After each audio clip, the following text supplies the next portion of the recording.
ان اکرمکم عند اللہ اتقاکم، اللہ کے نزدیک عزت والا وہ ہے جو اللہ سے ڈرنے والا زیادہ ہے، اللہ کا تقوی اختیار کرنے والا زیادہ ہے۔ تم میں سے وہ عزت والا اور شرف والا ہے کہ جو اللہ سے ڈرنے والا ہے۔ اگر برادری کی بات کرتے ہو تو ہیں تو سبھی آدم کی اولاد، یہ اونچ ذات اور نیچ ذات کیا ہوتی ہے، یہ چھوٹی ذات اور بڑی ذات کیا ہوتی ہے؟ یہ ذاتیں تو خاندانوں سے بنتی ہیں، معاشرے سے بنتی ہیں، پیشوں سے بنتی ہیں، علاقوں سے بنتی ہیں، تو کسی کا کیا قصور ہے کہ وہ کس کے خاندان میں پیدا ہوا؟ پیدا کرنے والی ذات تو اللہ کی ہے، رزق دینے والی ذات بھی اللہ کی ہے، عزت دینے والی ذات بھی اللہ کی ہے، اور اللہ کے نزدیک جو عزت والا ہے پوری دنیا بھی اس کی بے عزتی کرنا چاہے تو اس سے بڑھ کر عزت والا کوئی نہیں ہو سکتا، اور وہ ہوگا جو اللہ کا خوف کرنے والا ہوگا۔ تو یہ برادریاں اور قبیلوں سے محبت کرنا برا نہیں ہے، آپ اپنی قوم سے محبت کریں، اپنی برادری سے محبت کریں، اپنے خاندان سے محبت کریں، برا نہیں ہے، آپ ان کا خیال رکھیں، اچھی بات ہے، آپ ان کی دکھ درد میں شریک ہوں اور اچھی بات ہے، ایک دوسرے کو شناخت کروائیں کہ میں فلاں قبیلے سے ہوں، میں فلاں برادری سے ہوں، کوئی بات نہیں، لیکن اس کی بنیاد پر دوسرے سے نفرت نہیں کرنی،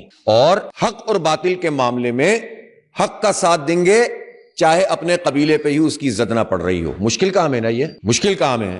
دشمنیاں ہوتی ہیں خاندانوں کی، لوگ اس میں مبتلا ہو جاتے ہیں، کیا کریں، خاندان کی دشمنی ہے، الگ بھی نہیں ہو پاتے، تو اگر اتنا مشکل نظام ہو تو اس نظام کو بدلنے کی کوشش کرنی چاہیے نا، اور جو کر سکتا ہے اس کو حق کے اوپر کھڑے ہونا چاہیے۔ کسی دو قوم کے لوگوں کی آپس میں لڑائی ہوئی اور آپ کو پتا ہے کہ جو میری دوسری قوم کا آدمی ہے، جو میری قوم سے نہیں ہے، وہ سچ کہہ رہا ہے اور میری قوم کا آدمی جھوٹ کہہ رہا ہے، تو اللہ کے نزدیک تمہیں کیا کرنا چاہیے؟ کس کا ساتھ دینا چاہیے؟ سچ والے کا دینا چاہیے، چاہے وہ آپ کے قبیلے کا ہو یا نہ ہو، چاہے آپ کی زبان کا ہو یا نہ ہو،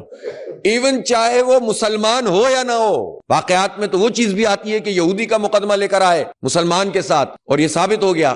کہ یہودی حق پر ہے تو یہودی کے حق میں فیصلہ کیا۔ حضرت عمر نے بھی یہ کیا، نبی پاک صلی اللہ علیہ وسلم نے بھی یہی فرمایا، صحابہ کرام کا یہی طریقہ تھا۔ تو ہم وہ کون ہوتے ہیں کہ جاہلیت کے تعصبات اپنے سینے کے ساتھ لگا کر چلیں،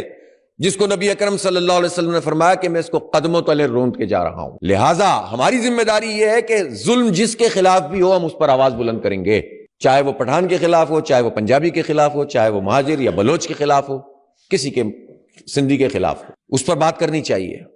لیکن صرف اس بنیاد پہ بات نہیں ہوگی کہ میری قوم پہ تو ظلم ہے تو ظلم ہے، کسی اور پر ظلم ہو رہا ہے تو وہ تو بس صحیح ہو رہا ہے اس لیے کہ وہی اس قابل۔ یہ تعصب ہے اور یہ نفرت ہے۔